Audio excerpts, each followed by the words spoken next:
Welcome everyone, and welcome to this next video discussion in the series of Tech Partner Programme discussions. My name is Andrew Knight. I work within the Standards Regulation and Thought Leadership part of RICS, and my job as Global Data and Tech Lead is to look at the impact of data and technology right across the built and natural environment. As hopefully you know, RICS is a global standard setting and regulatory body. We have over 130,000 members worldwide, working right across the property life cycle, all the way from land planning, construction, brokerage, etc., all the way through to end of life, and working on assets as varied as land, residential, commercial, alternative commercial assets and infrastructure. So a very, very broad spectrum of where our members operate, and hence the impact of data and technology is profound and very, very wide ranging. So today I'm really, really happy to have Jason and Piers join me from View City. So please do join me on the call. Morning, Andrew. Hi, Andrew. Morning to both of you. Now, it's become a bit of a cliche, but I always like to start these discussions with a bit of kind of personal questioning, and in a sense of really just getting you both to introduce yourselves in terms of your skills and background, and a bit of an origin story of View City itself. So perhaps if I start with you, Jason, what's your background? How have you arrived here? Sure, and it's it's an interesting route, Andrew, in so much as I actually trained as a graphic designer and specialised in typography of all things. So to find myself now at the heart of a software business is quite interesting. But there is a route through, and it really started from, we were working essentially as designers, helping property developers and architects be able to tell their stories. Mm-hmm. And so we would do a lot of work around boards of consultation, and we'd stand, in village halls showing people what they were trying to present and how it would work. And it became really evident that actually the thing most people found difficult to understand was the 2D architectural plan, which was the center and the focus for basically everything that was happening, and which way was north, and where do I live, and all those questions. And so we started to get very much into CGIs. So we were at the sort of early conception of creating computer generated images, so of those schemes, and then ultimately started looking at fly-throughs. And about 10 years ago, one of my team showed me that we could bring it to life in game engine technology. So there was a launch of the engines that drive games that meant that others could take advantage of those. And so we took our first development and put it into that tech. And that was really a turning point in terms of thinking of what we could do and achieve. And from that moment on, really, we started to realize more and more this was the future of being able to describe and understand complex and difficult proposals, because everybody understood it. It's intuitive and you can see what's happening. And that really led on to the fact that we started to recognize as well the context was more and more important all the time for any of the development coming forward. So we had a notional idea: wouldn't it be great if we could build out a whole model of a city, and then every time a development came forward, we could just drop that model straight into that city. And I think if I knew now, if I knew then what I know now, I probably never would have started on this journey. But we were naive enough to think that this was something we could do. So we sourced essentially what we found was the most accurate model at scale from London, and it was actually with our founding partners, which was GIA, so Gordon Ingram Associates. And Gordon was very kind in those early discussions, in that he recognised immediately the value of what we were talking about together. And so the two of us founded View City, so a separate company from our two businesses, so that we could establish something that meant that we had a platform with the whole of the city in, and we could start to use that to demonstrate change. So it's quite a long sort of route through to where we are now. But really, actually, it's genuinely, it's just a desire and a sense of being able to explain difficult and complex schemes and architects' drawings and visions, really, and being storytellers. Yeah, indeed. And how about yourself, Piers? So my background's more kind of traditional real estate. So I did a master's in real estate at Reading, and then went down the kind of London planning route. So worked in Lend Lease and Countryside, specialising in large-scale housing regeneration schemes.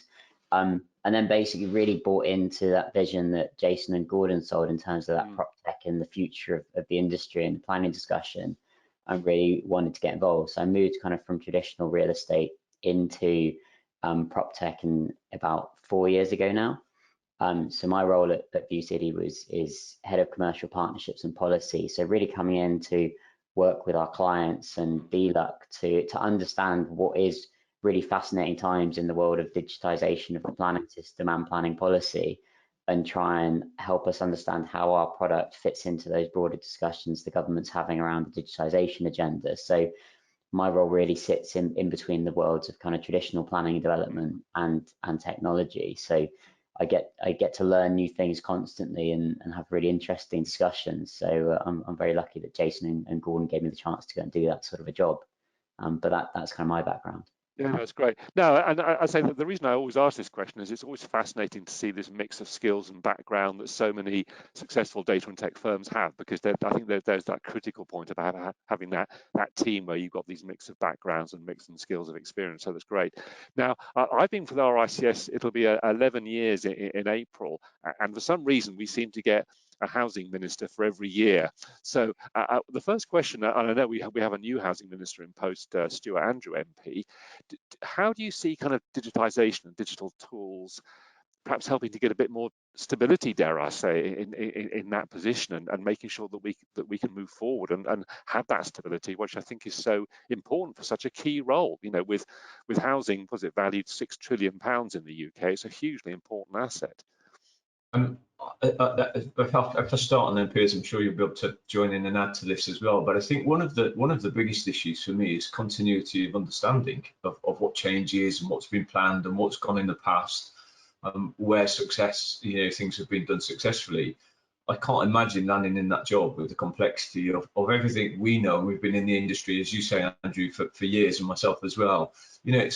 It's fraught with complexity and difficulty, and I think where digitisation plays a role for me is that immediately you could start to look at cities and you can understand what's been consented for development in one place, for instance. So at the moment, that's very hard to do on a planning system that's predicated on paper. Essentially, let's face it, it may be digitized in terms of PDFs, but it's still paper driven, really. Is what we're trying to do is to bring that to a point where everybody can understand and see what that change looks like. So I would hope, as a housing minister coming forward, and you have the chance really of looking at what's been proposed, what it's going to look like, how cities are evolving. Now, obviously, there's challenges here once we go out into the sort of suburbs and the sort of larger residential sites that sit on the outside of cities. But I'll come on to that. There's things we can do there as well. But I think being able to see, see not only as a city sits currently, but what's been consented and planned for future is going to be a big change. Now, if you can overlay that with data, and you can start to interrogate and look at data in that same space, digitized, that will make the biggest difference. And I think probably the biggest challenge from the sort of our side, if you like, to try and help and to aid those discussions is really interoperability between software and platforms. Everybody talks about plan tech at scale, but I think one of the biggest challenges is everybody's coming up with amazing new ideas and solutions to try and solve all of these problems.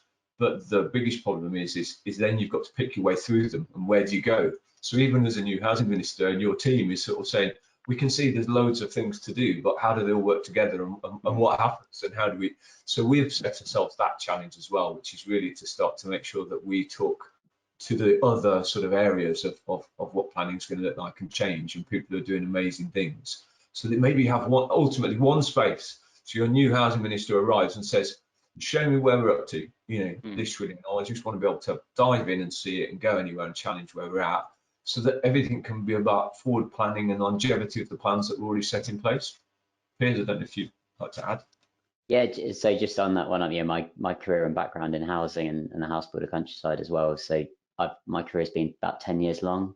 So I basically get, as you say, Andrew, I've had a new one all the time. So it's one part of my job as being a professional in housing is constantly keeping up. So I think credit is due to Chris Pincher, who was the previous one to last almost 2 years, to be fair to him, because he was sticking in, and we got the kind of planning bill pushed through as well, or planning white paper, sorry. So I think they're starting to get a bit more consistency. But I think what's really interesting, if you look at that, Stuart Andrew, and the challenges is the UK, as you mentioned, is a real housing obsessed culture. Housing is so important to people in the UK, and it's such a emotive subject. And so if you want to start a debate in London, you'll pick the NHS or housing as your topic. Yeah. And I think what's really interesting when we're looking at what Stuart Andrews got to do in terms of the government's priorities, obviously they come out every time and say build more homes. The prop tech, plan tech component of that is massive to actually achieving targets. And I think the big thing for us is that trust in the public sector and the trust in developers is at such a low level that prop tech and plan tech has a massive role in helping, when the government set these promises, showing how they're deliverable, where we can deliver them, and as Jason says, that integration of kind of data and transparency to help people understand that when, you know, the housing minister gets on stand and says we're going to build 400,000 homes this year, he then has a second slide that says, and here's how technology is going to help us do it, and the digitisation of the planning system, just so to build that trust back into it. So I think for us, it's really interesting times. I mean, we work really closely with the Department for Levelling Up, who help inform and guide them in what is the latest in what the technology is capable of. And so I think there's kind of a really kind of challenging process of upscaling and informing DLUC in terms of what they can do to help the housing minister deliver. I think the challenge is going to be how they integrate housing into the whole levelling up agenda, because it looks like, as opposed to tackling housing and planning as one angle, they're going to bundle it in as a whole levelling up, and therefore it's making sure that housing and planning gets enough of a digitisation approach whilst also fitting in with the 12 other missions. Indeed. That's so I mean, you mentioned obviously there's the planning white paper that came out in 2020, and there's now the new levelling up paper from Deluxe. I mean, how do you both see those things rolling out? I mean, obviously get your crystal balls out, but you know, where do you see that sort of thing? What's the direction of travel? What do you think, Jason, on that? I suppose the nice thing about seeing the planning white papers is that actually it looks like we're going to really formalise our route to digitisation, and they definitely could do more. But it was the first time, certainly with the first of the papers that came out, where there was a suggestion that this might actually be an aid to the whole system. And it was down there for us to read and respond to, which was really helpful. So I have to applaud its ambition. Essentially, I think it's you know, it's the right idea. I think there are better commentators than myself in terms of you know, actually how's it going to deliver, how's it going to work. I think the number of responses was quite extraordinary, you know, for any white paper. So it just showed how, you know, divisive opinion is on in terms of the whole planning, deregulation of planning, what those things might look like. But from my perspective, I suppose, and you know, talking of one who spent my career really, I suppose, trying to help people understand what those change looks like and how can you be involved in cities. You have to be grateful that there is some level of understanding of the importance that plays, and the starting point really, I suppose, for recognising the role that digital has and plan tech has in the whole development of our cities, I suppose. Piers? So, I mean, Piers, do you anticipate some major changes in the planning system? And if so, where would you see View City playing a role in that? Once again, trying to predict the future, which is always a little bit risky. So it's always dangerous to predict massive change in planning. So I think from a kind of, do we see there being changes? I think the whole approach to the levelling up agenda and the avenue to having the 12 missions, 3 of them are focused around the built environment, and you'd say those 3 missions will require some change within the planning system. I mean, View City as a business, our role really is you know, our vision as a company is the best possible city for all is one of the things. So we want to empower decision makers to use visualization and data to make better decisions. So in these sort of things, we in the planning discussion really want to remain agnostic. We want our clients and our users, we work with both the public and the private sector, and we just want to empower them to have those discussions about what's right for their areas. In addition to that, kind of helping the citizens engage and understand content, as Jason says. So, you know, I think there will be changes. There was always a degree of change. I think that change will come in if you look at something like the PropTech Engagement Fund. So the PropTech Engagement Fund, we've done round 1 and round 2, and that's driven all around improving citizen engagement. So we've been working really closely with a number of the bidders who were awarded funding by the Department for Levelling Up to help build citizen engagement platforms that help people engage with the content. And we're just starting to do a lot of meetings in terms of feeding back the results of round one. So we created 3D visualizations of schemes in Watford to help people and embed them into the application website to help people engage in the content. We're only just starting to capture information about how the public are perceiving these images, how they're using it. And that feedback is going back into the Department for Levelling Up. And then we're meeting with the kind of policy professionals who are then going to go and try and translate that into policy. So I've got to say, to be fair to the government, they are working really closely with the private sector to understand how our technology is then being utilized, what the outcome of that is as we test ideas, and then feed that back into policy. So I think they are doing it in a very open, transparent way. But you know, and it's being informed by data and information and real world case studies. So I think that's something really positive. From a View City perspective, though, I mean, our initial mantra was, you know, a city focused, best possible city for all. We do work in projects. So what we've done is a load of work around master plans and out of town development, and the idea that this 3D visualization technology through View City projects can be used to help any scheme be understood. So not going away from that city model and saying, well, actually a lot of planning goes on outside of our town centres, and a lot of the big discussions, if you take, for example, the housing minister is up in Pudsley, I believe, next to Leeds. Leeds is one of the largest unitary authorities, at almost 400 square kilometres. So the majority of their development is outside of the city centre. And therefore, actually, the visualization required is not in the city centre, it's more further out into places like Otley and Wetherby. So those sort of reforms, we're starting to see how you apply this digital planning to out of town schemes, schemes that aren't necessarily city centre driven. So I think that's where we're trying to understand how the technology will then relate to real world planning discussions as to, you know, where we need to do this stuff. So I think that's one of the really interesting challenges we're faced with, where the changes will come in planning reform. So I mean, you know, it's probably a cliche question to ask, but and it's, you know, it's a very well sort of, you know, discussed issue here. But what do you see as the biggest obstacles at the moment in the planning system, leaving aside any potential changes? And you know, what's the ways of overcoming those obstacles using, you know, data and technology? But one, there's a number, aren't there? There's not one, Andrew. You're right.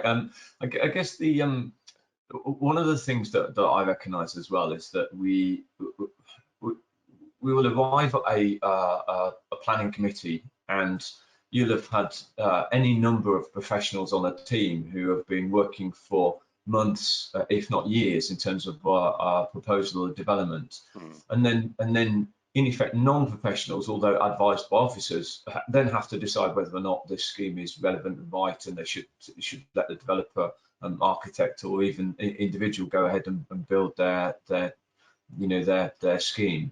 I think it's like you have a system that's already fraught with challenge. It's already going to be difficult there in terms of the ambitions and the transparency of that, and Piers talked about it before, the kind of trust that's involved here as well.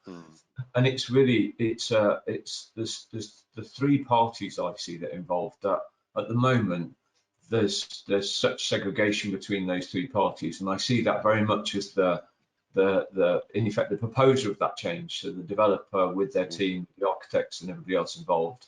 Then you've got the citizens who would like to be involved, recognise that they live in the cities, they're challenged by some of the things that happen, they don't necessarily understand everything that's been delivered and why, and it's very hard to see some of the benefits that development drives, wider benefits through SIL and Section 106 and other areas. And then in effect you've got the decision makers as well, those people that we've all voted for to say, on my behalf, make the choice and decision. And the problem is the challenges between those three areas. It's difficult for those proposing the change to tell their stories. They're complex, they're difficult, they've been worked on for a long time. You have huge environmental impact assessments that are, you know, hundreds, if not thousands of pages long. And then, you know, as a citizen, you really want to know what change looks like. Why is it being proposed? What's the backstory to it as well?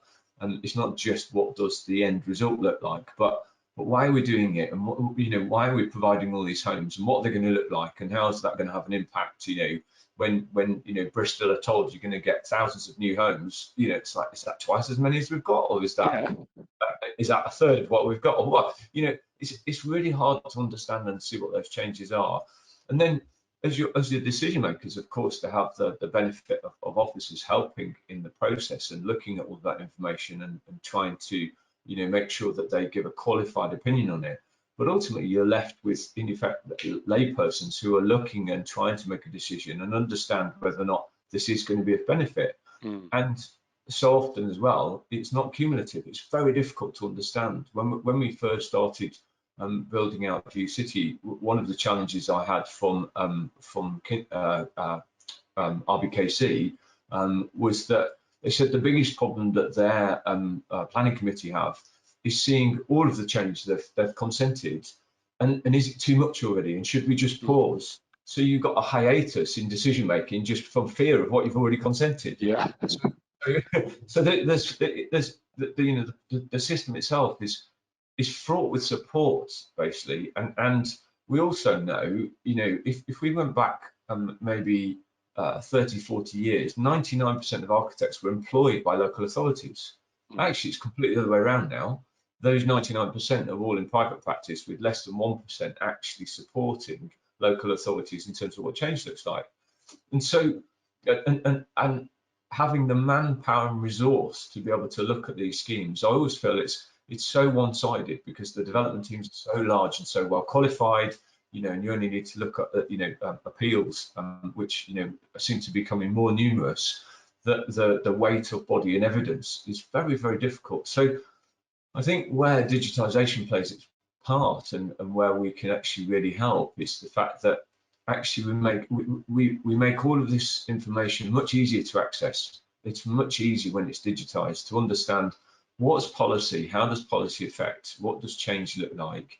Show me that layer on top of that layer. I want to see all the conservation areas, but I also want to see the listed buildings. But at the same time, I want to understand traffic flows and air pollution and environmental data that I've got to assess. You can't do all of that in one space at the minute, and we're not there yet, but that's kind of where we're trying to get to. So I think that's the challenges in the system are numerous, but I think digitisation can start to unlock many of those different aspects, and clearly it's something that we're driving out.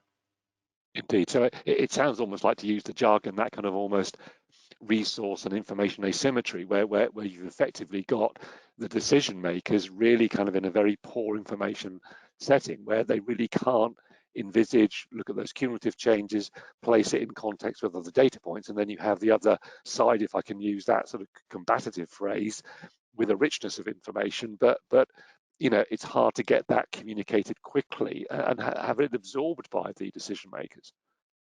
Correct, absolutely. And I mean, maybe it might be a nice time just to show you the platform a little bit. Yeah, sure.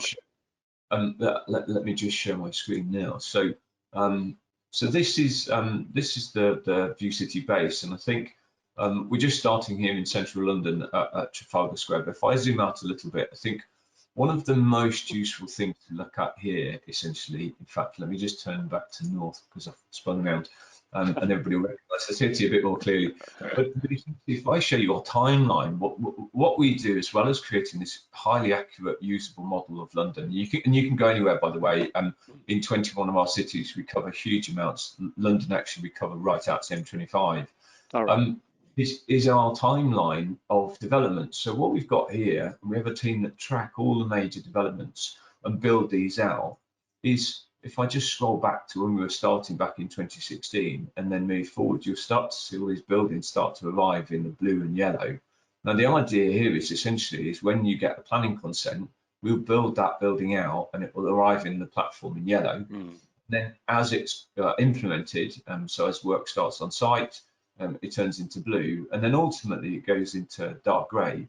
The only reason we do dark grey at the minute is because we'll also refly, and we've reflown London late last year, and we're going back over the whole because we have to update it. So the reason the dark grey is just in case later through planning stages, with maybe changes at the final stages, some of the changes change from plans. So we just want to make sure we sense check those and make everything as accurate as possible.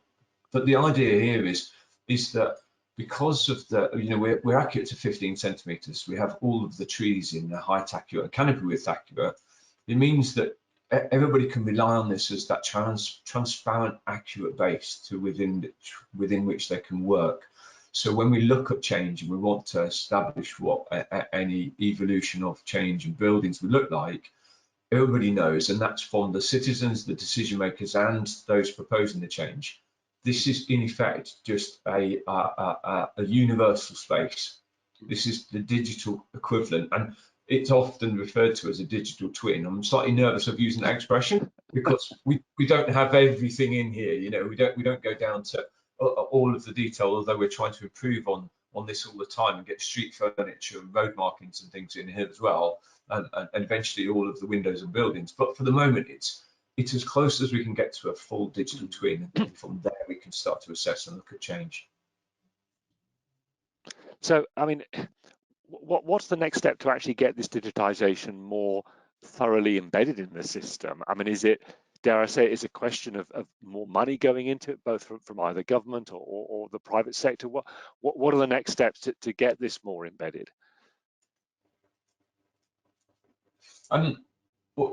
In a lot of respects, we're doing very well, in so much as I think the nice thing about creating the software as we had is that it's subscription based. So when we first started to look at this, without the game engine technology, we would always been left in a situation where you have to hand over the entire model to any given developer or proposer of change, and therefore they'd have to buy the whole thing or the area they wanted, which was our current use. Whereas now on subscription, we can lock down the model, so no one actually needs to get hold of the asset that is the model, but they can have access to it, which means that our cost to use has been driven very, very low, really, for the value that's offered. And that has allowed everybody to engage with it, including the local authorities. So in London, of the 33 local authorities, 30 of them are using this as that base to be able to work from. And 16 other councils across the UK are using View City as well.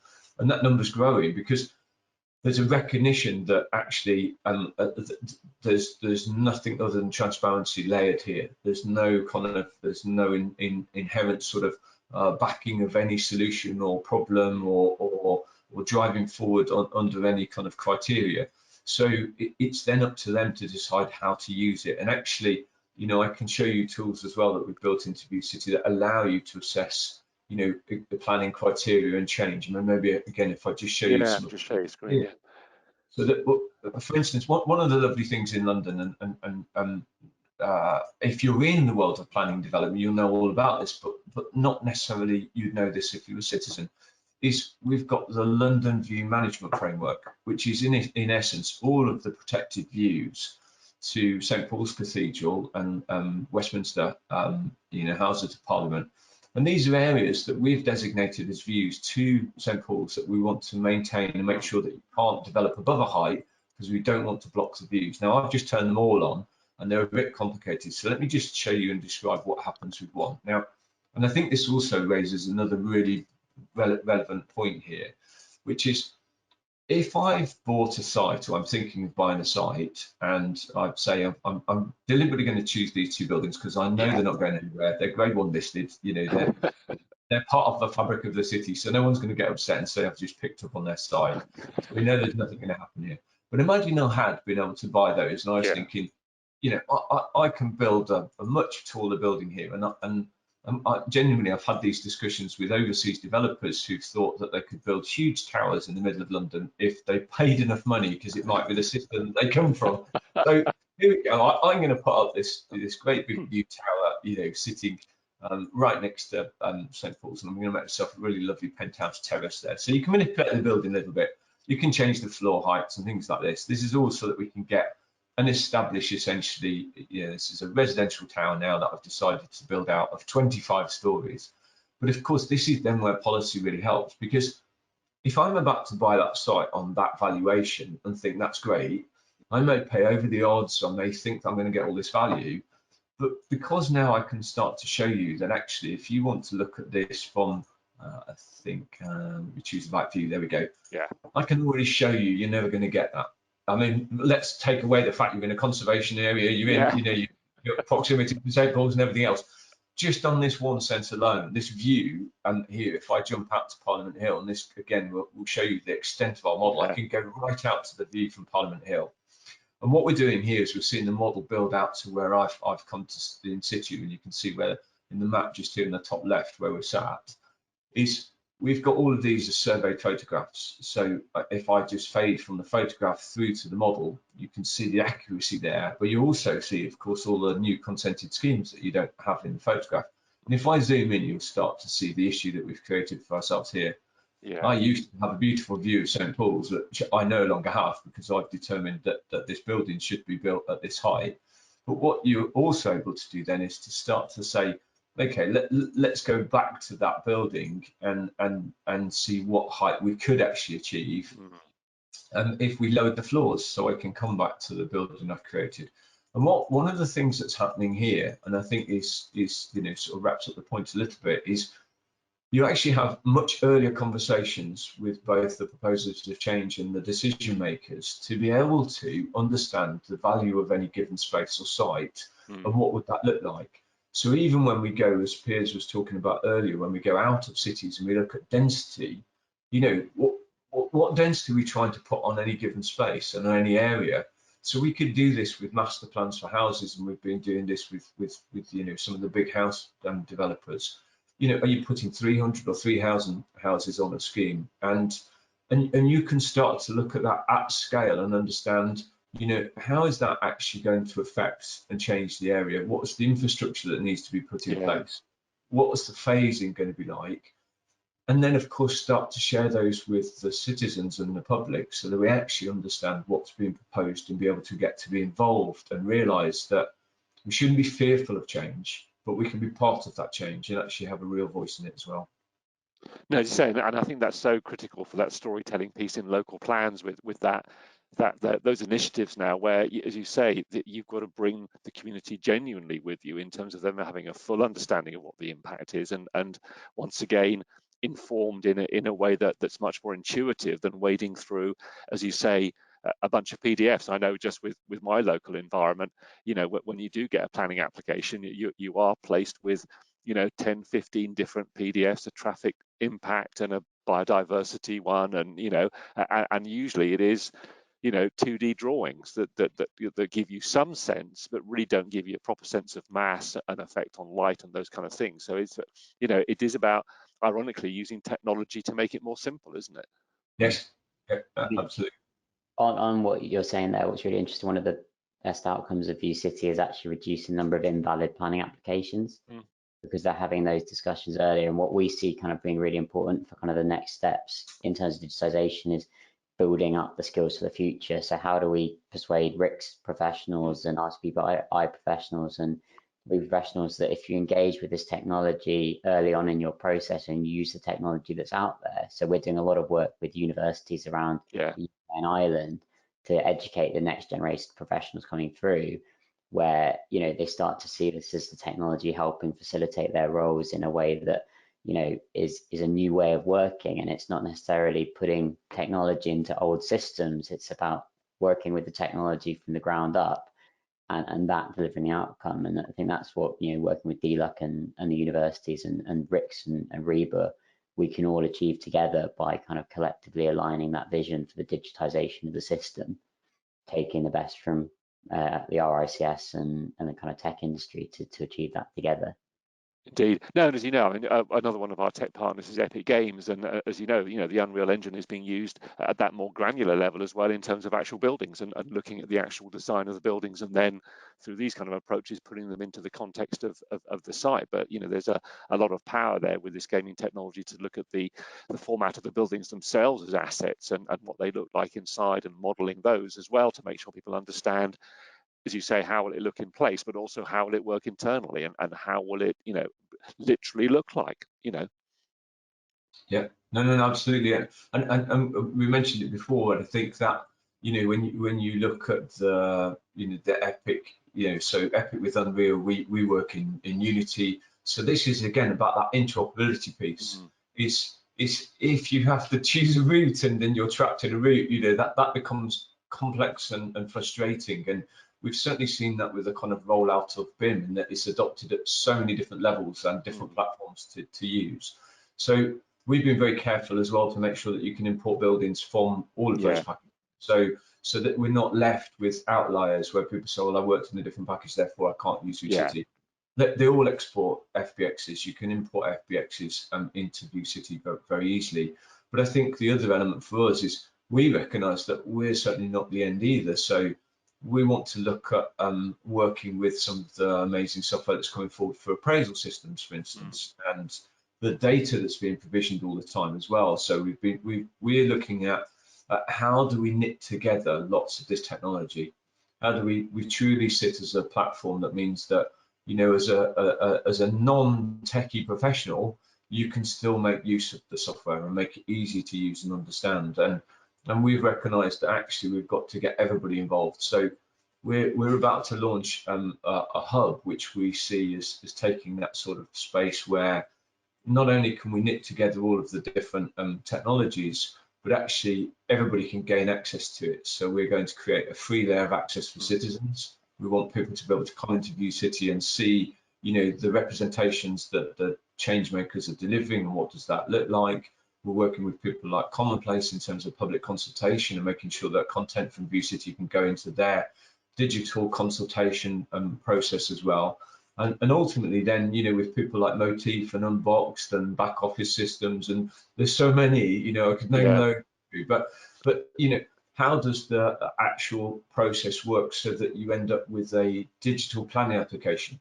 I mean, for me, this would be where it's really exciting, is that if instead of having to wade through all of that documentation as part of planning, you could always go back into a single space and go, right, let's assess the information we've got, and then click on it and it will bring the data straight up for you. You know, the views, you know, the townscape views, the daylight and sunlight studies, for instance, the, you know, the traffic analysis. Let's see the cars in the street before and after we've developed this.